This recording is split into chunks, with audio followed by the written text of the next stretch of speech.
Hey, I'm Doc Yates, and today we're talking about your progesterone balance and how it relates to your fertility.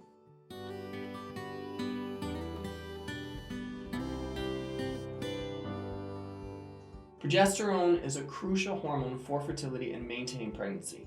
Let me show you how it works. At the start of your cycle, your follicular phase, progesterone levels are relatively low and estrogen levels are at its highest.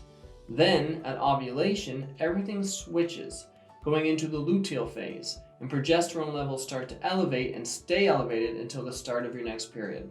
What you typically see in subfertility or infertility cases is that the progesterone levels go up, but then they don't stay elevated.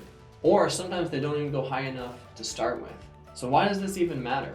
It's because progesterone levels are critical for maintaining the uterine lining, which is important for implantation and embryo development. So here's what you need to do. Get your progesterone checked on day 23 of your cycle. Then get them reviewed by a practitioner who works with fertility on a regular basis and optimizing hormones. Depending on the test result, you then may get prescribed progesterone, which you would only take during the second half of your cycle, so at the start of ovulation until your period starts. If your period doesn't start and you get pregnant, then you would maintain taking that progesterone.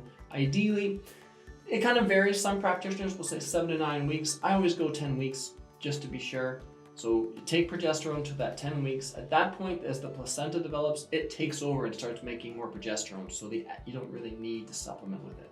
The progesterone supplementation, often done as a vaginal suppository, but some studies indicating that taking orally, obviously much easier, is just as effective.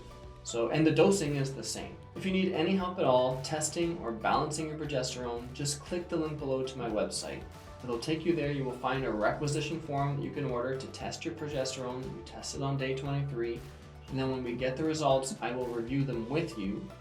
We will take that, and then depending on the results, I can determine an appropriate treatment or dosage if needed. I'm Dr. Yates, and I hope this was helpful.